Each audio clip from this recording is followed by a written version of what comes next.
যাদের কথা হলো আমরা সুবিধাভোগী সুবিধাবাদী, আর মাথা নিচু করার রাজনীতি হবে না। আমরা লোভ লালসার রাজনীতি করি না, আমরা পদ পদবীর রাজনীতি করি না। আমাদের সামনে শত্রুরা কিছুটা হলো চরমপন্থা বলে আমার মনে হচ্ছে। তো এখন ওনারা এসে ওই সিস্টেমে আমরা ভালো লোক, আমাদের মামুরা ভালো লোক, আর সকলেই হলো ফেসিবাদের দোসর এবং ফেসিবাদ। মানে সবাদ করে কোনো লাভ নাই। ওগুলো বোধ দেখছি আমরা, ওগুলো কোনো লাভ নাই। মাঠে প্রোগ্রাম দিব, প্রোগ্রাম তোমরা করবা, বাধা দিলে বাধা পেশ করবা। আমি বক্তব্যটা দিব 15-20 মিনিট হতে পারে, আপনারা একটু ধৈর্য ধরে শুনবেন। আর যেহেতু ধারাবাহিকতার ব্যাপার আছে, হঠাৎ করে বাধা দিবেন না, কোনো কথা বলবেন না, কারণ দীর্ঘক্ষণ কথা বললে কথার খেই হারিয়ে যায় অনেক সময়। এখন দেশের একটা কঠিন সময় পার করছি আমরা। দেশের সংখ্যাগরিষ্ঠ জনগণ হতাশা এবং আতঙ্কগ্রস্ত। এটাই হলো বাস্তবতা। বেশিরভাগ মানুষ বিভিন্নভাবে নির্যাতিত, নিষ্পেষিত, নিপীড়িত। তাদের যা স্বাভাবিকভাবে তাদের যে অধিকার, তারা সেটা ভোগ করতে পারছেন না, এবং এ বিষয়ে তারা কোনো বিচারও কারো কাছে দিতে পারছেন না। মানুষের জান মাল এবং ইজ্জতের কোনো নিরাপত্তা নেই। আপনি আজকে কোথাও যাচ্ছেন, কেউ আপনাকে পিটিয়ে মেরে ফেলবে না, গুলি করে মেরে ফেলবে না, তার কোনো নিশ্চয়তা কোথাও নেই। আপনার বাড়িঘর হঠাৎ করে কেউ এসে, এবং ব্যবসা কেন্দ্র কেউ এসে সরাসরি আক্রমণ করবে না, লুটতরাজ করবে না, এরকম কোনো নিশ্চয়তা নেই। আপনাকে যে কোনো জায়গায় অপমানিত করার জন্য যে কোনো ধরনের জিনিস ঘটনা করতে পারে। আপনার পরিজন নিয়ে আপনি সুস্থভাবে বেঁচে থাকবেন, তার নিশ্চয়তা আজকে বাংলাদেশের মানুষের মধ্যে নেই। এই প্রেক্ষিতে আমরা বিশ্বাস করি যে আমাদের উপরে মানুষের, সেই ধরনের নির্যাতিত নিপীড়িত মানুষ একটা ভরসা করতে চায়। এখন তাদের পক্ষে এই সিংহভাগ মানুষ, যারা অর্ধেকের বেশি মানুষ, যারা অধিকারহীন, যারা সম্পূর্ণভাবে নিরাপত্তাহীনতায় দিন কাটাচ্ছে, তাদের পাশে দাঁড়ানোর মতো, তাদের ভাষায় তাদের তুলে ধরার জন্য তাদের সমস্যাগুলি, তাদেরকে সঙ্গে নিয়ে তাদের অধিকার আদায়ের যে সংগ্রাম, সেখানে যাওয়ার মতো কোনো লোক বাংলাদেশে, কোনো দল বাংলাদেশে এখনও দাঁড়িয়ে উঠতে পারছে না। অত্যাচার নিপীড়ন তাদের উপরে হচ্ছে। আমরা দাঁড়িয়ে আছি, আমরা দাঁড়িয়ে থাকব, এবং দাঁড়িয়ে থাকার জন্যই আপনাদেরকে সবাইকে আজকে আহ্বান করেছি।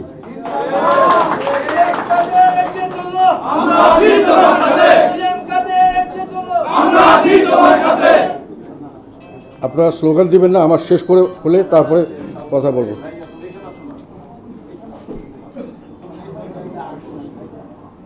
কথাটা হলো, আমাদেরকে বিভিন্নভাবে আমাদের নামে অনেক ধরনের অপপ্রচার করা হচ্ছে ব্যাপকভাবে। কিছু মানুষ আমাদেরকে নানানভাবে হেনস্থা করার চেষ্টা করছেন। আমাদের নামে ফেসবুক থেকে শুরু করে, বিভিন্ন সোশ্যাল মিডিয়া থেকে শুরু করে, বিভিন্ন বক্তব্য বিবৃতি দিয়ে জানাশোনা কথাকে তারা বিভিন্নভাবে তুলে ধরছেন, বারে আমাদেরকে দোষারোপ করার চেষ্টা করছেন। সেই শ্রেণীর একটি মানুষ, যাদের কথা হলো আমরা সুবিধাভোগী সুবিধাবাদী। হয়তো তারা কিছু উদাহরণ দেন, তবে সর্বত সময় আমরা একটা কথা বলতে চাই, আমাদের জাতীয় পার্টির সিংহভাগ মানুষ সবসময় জনগণের সঙ্গে ছিল, সবসময় জনগণের স্বার্থে তারা সংগ্রাম করেছে, এবং সবসময় জনগণের সঙ্গে তারা থাকবে। এটা দেখানোর জন্য এবং আমাদের সমস্ত দুর্নাম ঘোচানোর জন্য যে আমরা সুবিধাবাদী বা সুবিধাভোগী, এই ধরনের কোনো রাজনৈতিক দল নই। এই জন্য আমি মনে করি এখনই হলো সময়। আল্লাহ আমাদেরকে এই সুযোগ এনে দিয়েছেন। আপনারা দাঁড়িয়ে যাবেন নির্যাতিত নিপীড়িত মানুষের পাশে, কোনো রকম ভয়ভীতি, কোনো রকমভাবে শঙ্কিত হবেন না। আপনারা যদি জনগণের কথা বলেন, জনগণের জন্য সামনে এগিয়ে যান, জনগণ আপনাদেরকে সমর্থন দেবে, জনগণ আপনাদেরকে বুকে আগলিয়ে রাখবে। সেই পরিস্থিতিতে, এই কারণে আপনাদেরকে আমি আজকে এখানে নিয়ে এসেছি আপনাদের অবস্থা শোনার জন্য, এবং সেখানে একটা কথা আমি এখানে পরিষ্কারভাবে বলতে চাই যে আর কোনো সুবিধাভোগী সুবিধাবাদী রাজনীতি জাতীয় পার্টি আমার নেতৃত্বে কখনো আর করবে না। কেউ যদি করতে চান তাদেরকে দলে স্থান দেওয়া হবে না। এটা যুদ্ধক্ষেত্রে মাঠে ময়দানে যারা তাদের সাহস দেখাতে পারবেন, যারা সৈনিক হিসাবে নিজেকে প্রতিষ্ঠিত করতে পারবেন, তারাই হবে জাতীয় পার্টির ভবিষ্যৎ নেতৃত্ব, তারাই হবে জাতীয় পার্টি। সেইভাবে ষড়যন্ত্র তো থেমে নেই। আমাদের একটি দরখাস্ত দেওয়া হয়েছে কিছুদিন আগে ইলেকশন কমিশনে। সেখানে আমার ভাবি সহ আর কিছু মানুষ তারা আমাদের নেতৃত্ব চ্যালেঞ্জ করে তাদের নামে লাঙ্গল বলাতে দেওয়ার জন্য একটি দরখাস্ত করেছেন ইলেকশন কমিশন। এবং ইলেকশন কমিশন সেই দরখাস্তটা নিয়ে একজন গুরুত্বপূর্ণ দায়িত্বপূর্ণ ব্যক্তি মিডিয়ার সামনে বলেছেন, আমরা এটাকে বিশেষভাবে গুরুত্ব দিয়ে বিবেচনা করব, এই ধরনের কথা।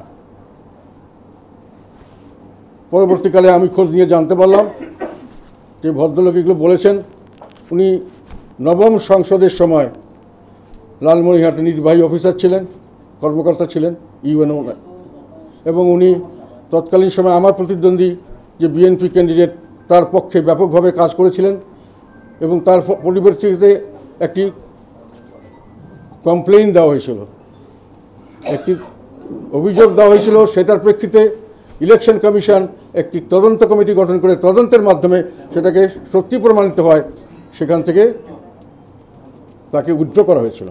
এখন এই ভদ্রলোক স্বাভাবিক কারণেই এতদিন পরে উনি এসেছেন এবং জিএম কাদের এবং জাতীয় পার্টি ওনার খুব একটা সঙ্গী বা ওনার সঙ্গে তাদের স্বাভাবিক সম্পর্ক হওয়ার কথা নয়। আমার কথা হলো, আমরা কারো কাছে তদবির করতে যাব না।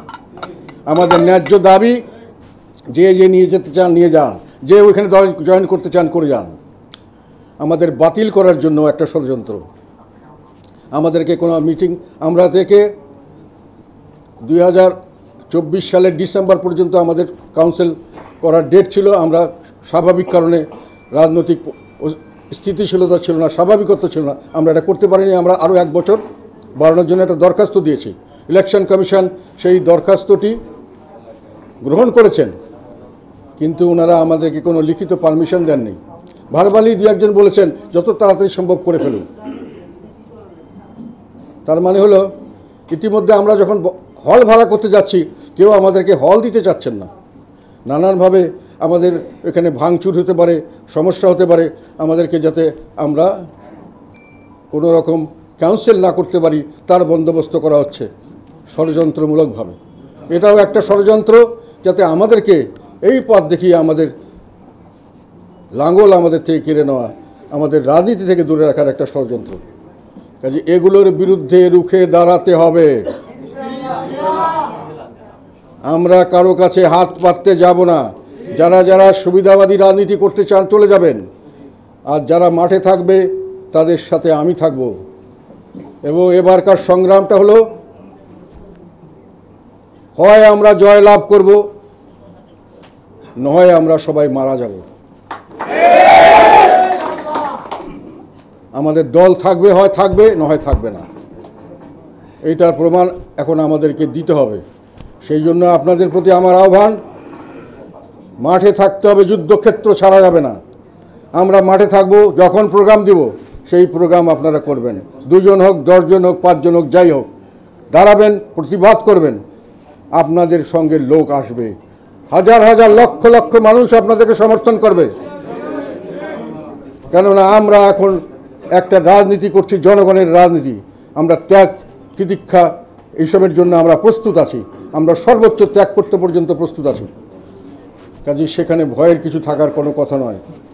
সেটি হলো আমাদের সামনের দিকের পথ চলা। আপনারা মনে রাখবেন যে আমাদের এই আগামী দিনের পথ চলাতে, এটা মাইকটা একটু,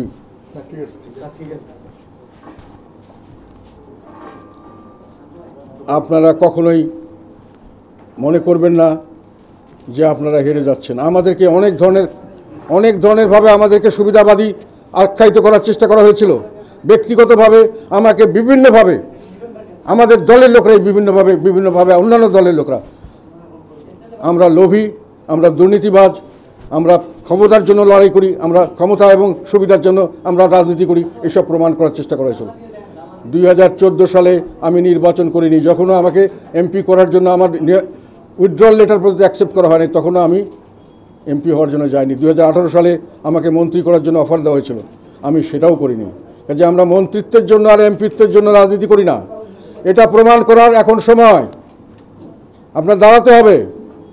যদি জেলে নিতে চায়, একাই যদি আপনি 10 জন দাঁড়িয়ে থাকেন, 10 জন একসঙ্গে জেলে যাবেন। যদি আপনাদেরকে মারপিট করতে আসে, প্রতিহত করবেন। আর মাথা নিচু করার রাজনীতি হবে না। মাথা নিচু করার রাজনীতিতে আমরা টিকতে পারবো না। সেই কারণে আপনাদের বলছি, আজকে আপনারা এসছেন, উৎসাহিত হয়েছে আমি। থাকবেন, সাহস নিয়ে থাকবেন, আর যারা থাকবেন না চলে যাবেন, আমার কোনো আপত্তি নেই। 5 জন লোক যদি থাকে আমি তাকে নিয়ে থাকবো, 1 জন লোক যদি থাকে তাকে নিয়ে থাকবো, কেউ না থাকে তবুও আমি থাকবো। আমি মাঠে থাকবো, জনগণের জন্য থাকবো।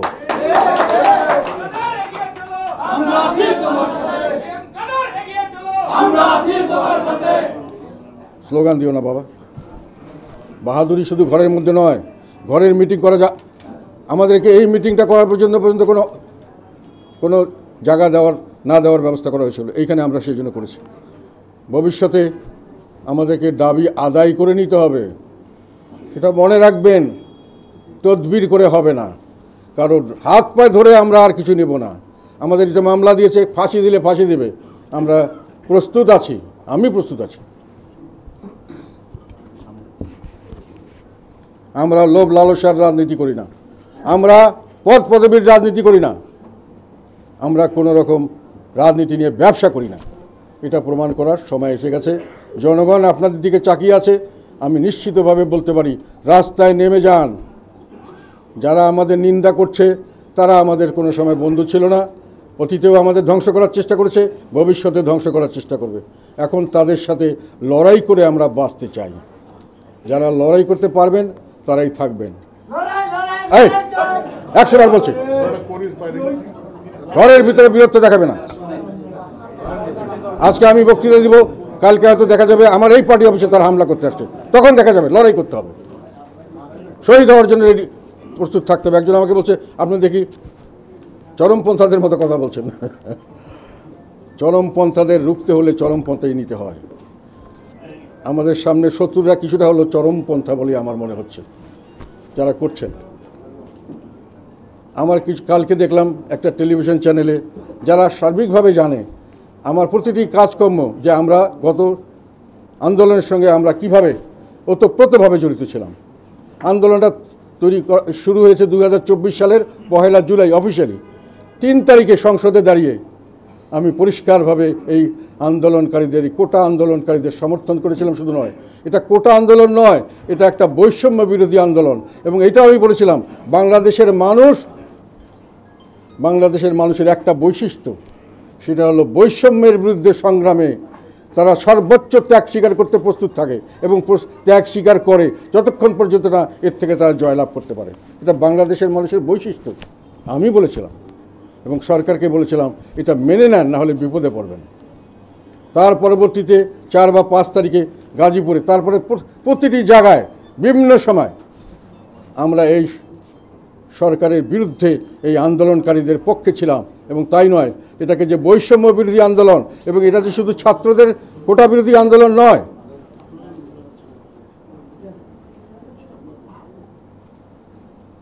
এটা কোটা বিরোধী আন্দোলন নয়, এটা বৈষম্য বিরোধী আন্দোলন।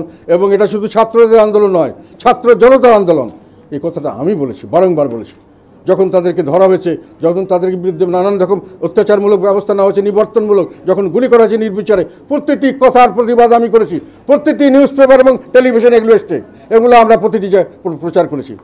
কাজেই আমরা দাবি করছি আমরা নির্বাচনের এই আন্দোলনের পক্ষে ছিলাম, এই কথাটি ব্যঙ্গ করে বলা, যারা বলছেন তারাও জানেন। কারণ এইগুলো পরবর্তীকালে আমি কনসলিডেট করে, সম্পূর্ণ এক করে, সমস্ত ভিডিও কাটিং, সমস্ত নিউজ পেপার কাটিং সবগুলো কিন্তু আমি দিয়েছিলাম।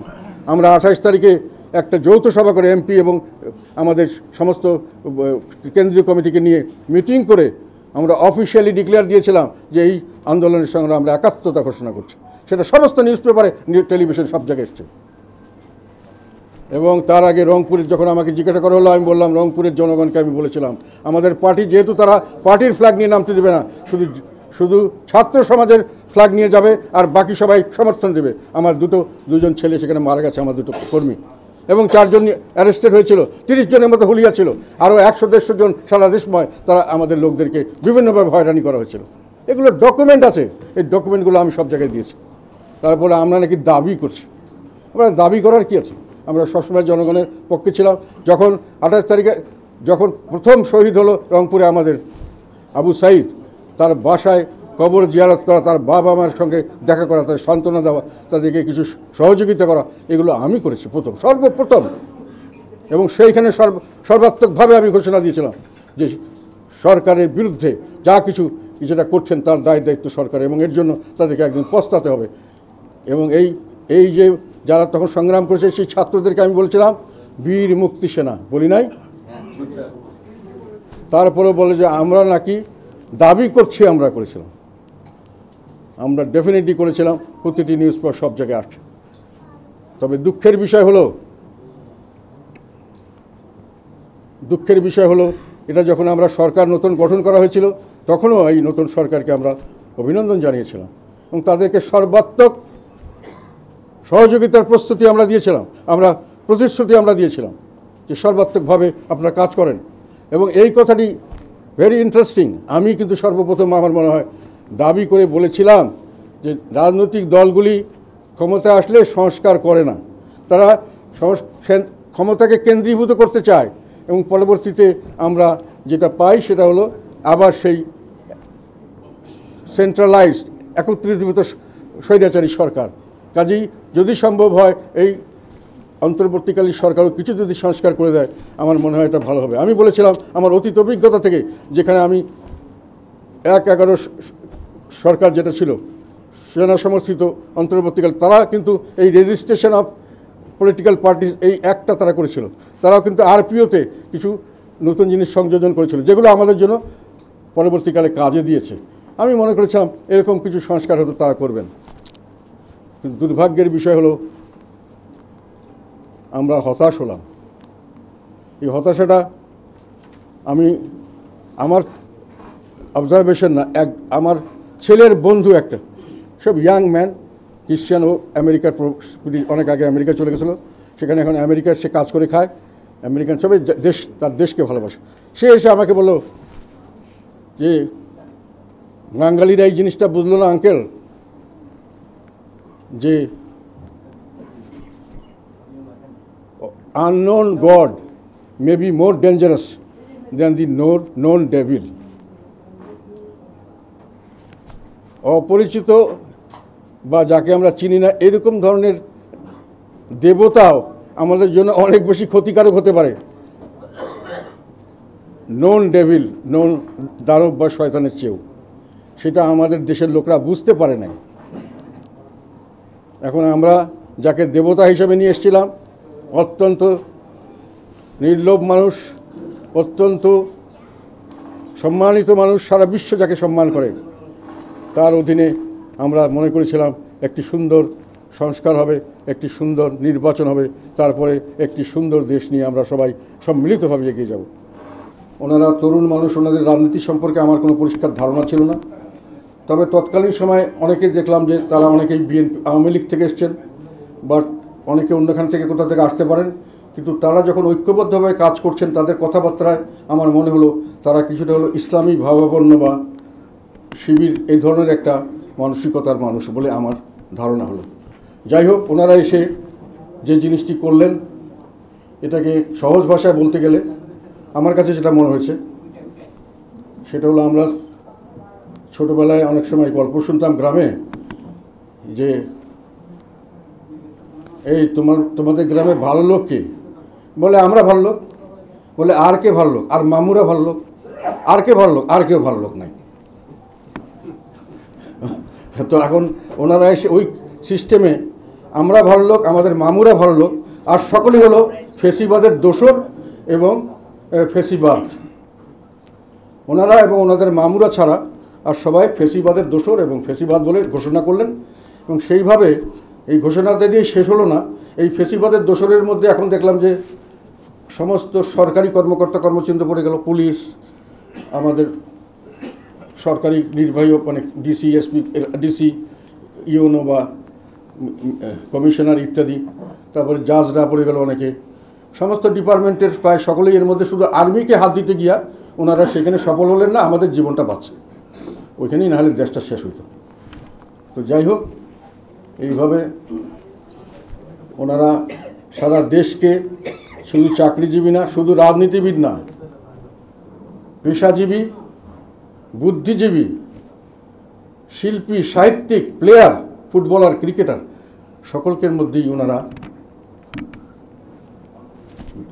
ফেসিবাদের দোসর এবং ফেসিবাদ দেখলেন। এবং তার চেয়ে বড় কথা, ওনাদের বিপ্লবের ফলে ওনারা যেটা ধারণা করছেন এবং বললেন সেটা হলো যে এদেরকে নিশ্চিহ্ন করতে হবে। নিশ্চিহ্ন করার জন্য ফাঁসি, বিভিন্ন ধরনের মামলা দেওয়া হলো বিভিন্ন ধরনের, এবং সেই মামলার জন্য ফাঁসির রায় দেওয়া হবে। কিছু লোককে শেষ করে দেওয়া হবে, কিছু লোক জেলখানায় থাকবে। বাকি লোক কী হবে? বাকি লোকের ব্যাপারে আমার ধারণা হলো যে তাদেরকে, মানে আপনারা ঘরে বসে থাকলেই আমরা ভোট পেয়েছি মনে করব, আপনারা ঘরেই থাকবেন, এই ধরনের একটা করে একটা নির্বাচনের বন্দোবস্ত করা হচ্ছে বলে আমার কাছে মনে হলো। এখন এটাতে সমস্যা হলো যে এই ধরনের নির্বাচন দেশে এবং বিদেশে গ্রহণযোগ্য নির্বাচন হবে না। বর্তমান সরকারের যে একটা সমস্যা, এটাকে আমরা বৈধ বলতে পারছি না, এটাকে অবৈধও বলতে পারছি না। এটা মাঝামাঝি একটি বিশেষ ধরনের সরকার। এর ফলে এর সঙ্গে কেউ লং টার্ম কোনো এগ্রিমেন্ট করতে চান না, কোনো ইনভেস্টমেন্ট করতে চান না। একটা হলো বৈধতার ব্যাপার, আর একটা হলো আইন শৃঙ্খলার ব্যাপার। এখন আপনি যদি নতুনভাবে একটি সরকার গঠন করতে চান ইলেকশন দিয়ে, তাহলে সেটাকে দেশে বিদেশে গ্রহণযোগ্য হতে হবে এবং তাদের মাধ্যমে দেশে একটা আইন শৃঙ্খলা পরিস্থিতি সৃষ্টি হলেই দেশে একটা স্বাভাবিকত্ব আসবে। স্বাভাবিকত্ব আসলেই লং টার্ম মানুষে ইনভেস্ট করবে এবং লং টার্ম আপনার সঙ্গে কন্ট্যাক্ট করবে, ইনভেস্টমেন্ট করবে, যেটা আমাদের দেশের জন্য অত্যন্ত জরুরি এই মুহূর্তে। এখন আমি এখানে আরেকটা কথা বলতে চাই। আমার জানা মতে বর্তমানে বাংলাদেশের অর্থনৈতিক পরিস্থিতি অত্যন্ত খারাপ, অত্যন্ত খারাপ। বেশিরভাগ অনেক মিল কারখানা বন্ধ হয়ে যাচ্ছে, প্রচুর মানুষ প্রতিদিন বেকার হচ্ছেন। তার সঙ্গে যুক্ত হচ্ছে নতুন নতুন কর্মক্ষেত্রে, নতুন নতুন যুবকরা কর্মক্ষেত্রে আসছেন, বেকারের সংখ্যা প্রতিদিন বাড়ছে। জিনিসপত্রের দাম বাড়ছে এবং যারাও চাকরি করছেন তারা সামনের দিকে বউ ছেলেপেলে নিয়ে থাকতে পারবেন কিনা, তাদের সেই নিরাপত্তা, ভবিষ্যতের নিরাপত্তা আছে কিনা, সেটা নিয়ে তারা শঙ্কিত। মানুষ মনে করছে এখন আমরা একটি অস্থিতিশীল, তার জন্য অজানা ভবিষ্যতের দিকে যাচ্ছি, একটি অস্বস্তিকর পরিস্থিতি এবং একটি অশুভ ভবিষ্যতের দিকে ধাবিত হচ্ছে। অশুভ ভবিষ্যতের দিকে ধাবিত হচ্ছে, কেননা মানুষের হাতে টাকা পয়সা নাই, বেকারত্ব বাড়ছে, জিনিসপত্রের দাম বাড়ছে। জিনিসপত্রের দাম সামনের দিকে আরও বাড়বে। এখন সয়াবিনের তেলের দাম কিছুদিন ইন্টারন্যাশনাল মার্কেটে কমছে, আমরা বাড়াচ্ছি, কেন সরকারের হাতে টাকা নাই। যে রেভিনিউ কালেকশন হওয়ার কথা তারা কালেকশন করতে পারছেন না। সরকার চালানোর জন্য যে টাকা প্রয়োজন সেটা তাদের কাছে নাই। দেশের মানুষের হাতে টাকা নাই, বেকার সমস্যা বাড়ছে, আর সরকারের ইম্পোর্ট করার জন্য যে বিদেশি অর্থ দরকার সেটাও কিন্তু কমে যাচ্ছে। এই মুহূর্তে রেমিটেন্স কিছু ভালো এসছে, কিছু এক্সপোর্ট ব্যাকলগ এক্সপোর্ট হয়ে গেছে, কিছু টাকা এসছে, এই জন্য সরকারের হাতে টাকা আছে, টাকা শোধ করতে পারছেন। এটা কিন্তু যে কোনো সময় শেষ হয়ে যাবে, রিজার্ভে ঘাটতি পড়বে। তার টান কিন্তু সোনার দাম বাড়ছে, ডলারের দাম বাড়ার দিকে আছে। আজকে কার্ড মার্কেটে 125 টাকার কাছাকাছি, এটা যে কোনো সময় 150 হয়ে যেতে পারে, আমাকে একজন ইকোনমিস্ট বলছে। Very risky situation. সোনার দাম যেভাবে বাড়ছে তার মানে টাকার মূল্যমান কমে যাচ্ছে, তাহলে দেশে একটা বড় ধরনের একটা ইনফ্লেশন হবে। সরকার বেতন দিয়ে লোককে রাখবেন, সেই লোক খেয়ে না খেয়ে থাকবে, তারা টিকতে পারবে না। আর কোনো রকম ইনভেস্টমেন্ট আসছে না। অত বড় বড় কথা বলছেন, ইনভেস্টমেন্টের কথা বলছেন, কোনো ইনভেস্টমেন্ট আসছে না। মানুষের প্রতিশ্রুতি দিচ্ছে, অপেক্ষা করছে বৈধ সরকার আসুক, স্থিতিশীল রাজনৈতিক পরিস্থিতি আসুক। আর তার চেয়ে বড় কথা, IMF কালকে ফিরে চলে গেছে, তারা আর অর্থায়ন ঋণ দেবে কিনা ঠিক নাই। কাজে বাংলাদেশের হাতে এখন লোকাল কারেন্সি সরকারের হাতে কম এবং বিদেশি কারেন্সি কম, বিদেশ থেকে ইম্পোর্ট করতে হয় প্রচুর জিনিস, সেই ইম্পোর্ট বিল দেওয়ার মতো টাকা থাকবে না। দেশ একটা অস্বস্তিকর এবং পরিস্থিতির মধ্যে পাশ করছে, সামনের দিকে একটা ফেইল্ড স্টেট হওয়ার মতো অবস্থা দাঁড়াতে পারে। উত্তরণের পথ একটাই, সেটা হলো একটা স্বাভাবিক সরকার আসতে হবে, তার জন্য নির্বাচন দরকার এবং সেই নির্বাচনটা সব দল মিলে করতে হবে, না হলে দেশে বিদেশে গ্রহণযোগ্য হবে না। এবং আর একটা কথা হলো, এই ধরনের নির্বাচনের পরে শেখ হাসিনা যে টিকতে পারে নেই, যে সরকারই আসুক টিকতে পারবে না, গণ্ডগোল লাগবে এবং দেশের ইকোনমিক সিচুয়েশন যেহেতু খারাপ, এটা বড় ধরনের একটা থাবা দিবে এবং সরকার ডিসলজড হয়ে যাবে।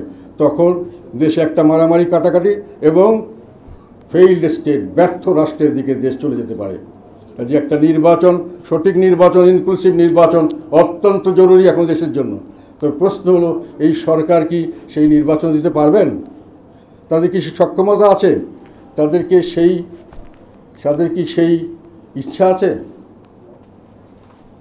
সক্ষমতার কথাই বলছি এই জন্য যে নির্বাচনের যে পুলিশ এবং নির্বাচনের যে যারা ম্যাজিস্ট্রেট থাকে বা ডিসি বা ইউএনও থাকে ইত্যাদি, যারা নির্বাচনের সঙ্গে সংশ্লিষ্ট, তারা সার্বিকভাবে তাদেরকে যেভাবে হ্যাস্তন্যস্ত করা হয়েছে, তারা ডিমোরালাইজড এবং তাদেরকে সরিয়ে যে লোকদের আনা হয়েছে, এরা হয় বিএনপি থেকে এসছেন, না হলে জামাত থেকে এসছেন। কাজে তারা পলিটিসাইজড, এটা পলিটিসাইজড এবং সেই পলিটিসাইজড হলো তারা বিএনপি থেকে এসে তারা বিএনপির কথা চলছেন, যারা জামাত থেকে এসছেন তারা জামাতের কথা চলছেন। বাকিরা কী করবেন বুঝতে পারছেন না, আজকে আছি কালকে থাকবো কিনা, কালকে আবার গণহত্যার মামলায় আমাকে ফাঁসি দেবে কিনা, এই চিন্তায় কেউ কাজ করতে পারছে না।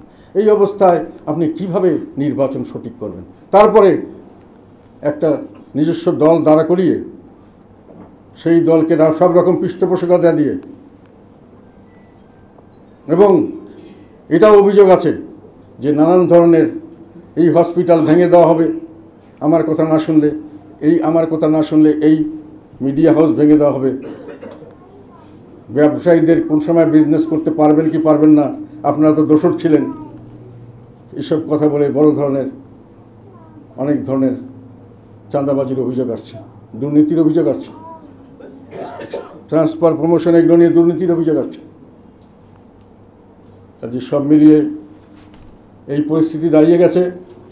সামনের দিকে নির্বাচন অপরিহার্য, অবাধ সুষ্ঠু নিরপেক্ষ নির্বাচন অর্থে হলো ইনক্লুসিভ নির্বাচন, এবং সেই নির্বাচন করার জন্য যোগ্য ব্যক্তি কে আমি জানি না, কিন্তু অন্ততপক্ষে যাদের নিজস্ব দল আছে, নিজস্ব দল নির্বাচন করার জন্য প্রস্তুত দিচ্ছে, তারা তো নিশ্চয়ইতভাবে, এবং এতদিন পর্যন্ত আমাদের পাস্ট এক্সপিরিয়েন্স আমাদের উপরে যে পুলিশ বিভিন্ন জায়গায় কাজ করতে দিচ্ছে না, আমাদেরকে মিটিং করতে দিচ্ছে না, হল দিচ্ছে না, এগুলো থেকে তো বোঝা যায় যে তারা একটি সেকশনকে বাদ দিয়ে নির্বাচন করতে চাচ্ছেন।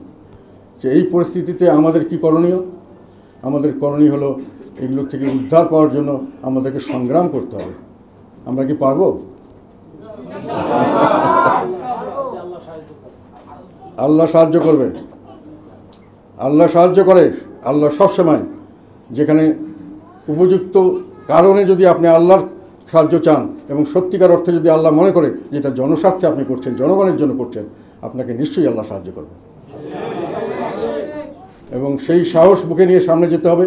যারা সুবিধাবাদী রাজনীতি করতে চান, দরকার নেই, ওটা হবে না। আর বেচাকেনার রাজনীতি, ওই সুবিধার রাজনীতি হবে না। দল থাকবে, ঠিক মতো থাকবে, না থাকবে দল ধ্বংস হয়ে যাবে। আমরা বাঁচলে বাঁচবো, বীরের মতো বাঁচবো, না বাঁচলে চলে মারা যাবো। এই বয়সে এসে আমরা আর মানুষের লাঞ্ছনা নিতে চাই না, মিথ্যা হোক আর সত্য হোক, যাই হোক, মানুষে আমাদেরকে সম্মান করবে, মানুষের সম্মান নিয়ে মরতে চাই, সেই রাজনীতি আমরা করতে চাই। সেই জন্যই আপনাদেরকে ডেকে এনেছি, এতগুলো কথা বললাম। আমার কথা হলো, আমি আমার পথে অটল থাকব। আমাদের বিরুদ্ধে আমি একটা সামান্যতম আমার নাতির বিষয়ে যদি কোনো একটা ফেসবুক দিই, সেখানেও আমাকে অকথ্য গালাগালি। এই সমস্ত লোক কোনো সময় আমাদের বন্ধু ছিল না, কোনো সময় আমাদের বন্ধু হবে না। আমরা তাদের মুখের দিকে তাকিয়ে করব না। তারা আমাদের শত্রু থাকুক, আমরা শত্রুকে মোকাবেলা করব জনগণকে সাথে নিয়ে। সেই জনগণ আমাদের সঙ্গে আসবে, সেই আশা ভরসা করছি। আপনারা আশা ভরসা করেন না? মাঠে যে থাকবে সেই নেতা হবে। যুদ্ধের ক্ষেত্রে যে ময়দানে যে সাহস দেখাবে সেই হলো বীর।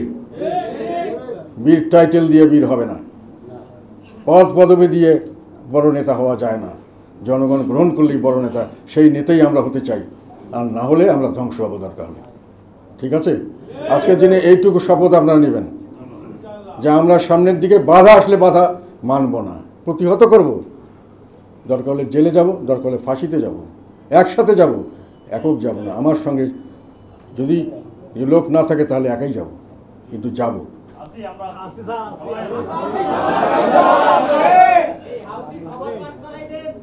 মানে শপথ করে কোনো লাভ নাই, ওগুলো বোধ দেখছি আমরা, ওগুলো কোনো লাভ নাই। মাঠে প্রোগ্রাম দিব, প্রোগ্রাম তোমরা করবা, বাধা দিলে বাধা পেশ করবা এবং জনগণকে সাথে রাখবার চেষ্টা করবা। আমি বিশ্বাস করি যে একটা পিপিলিকাও যদি একটা হাতির সামনে দাঁড়ায়, বুক ফুলে দাঁড়ায়, মানুষ এটাই হাততালি দেয়। আমরা পিপিলিকা নই। আর একটা কথা এখানে বলতে চাই, অনেকের সময় অনেকে আমাদের সমালোচনা করেন, রাজনীতি নিয়ে অনেক বড় বড় কথা বলেন, বক্তৃতা বিবৃতি ইউটিউব অনেক জায়গায় শুনি আমি। আমার ব্যক্তিগত ধারণা হলো রাজনীতি শিখতে হলে আপনাকে প্রথমে রাজনীতি মাঠে পানিতে নামতে হবে, অর্থাৎ হলো আপনাকে নির্বাচন করতে হবে।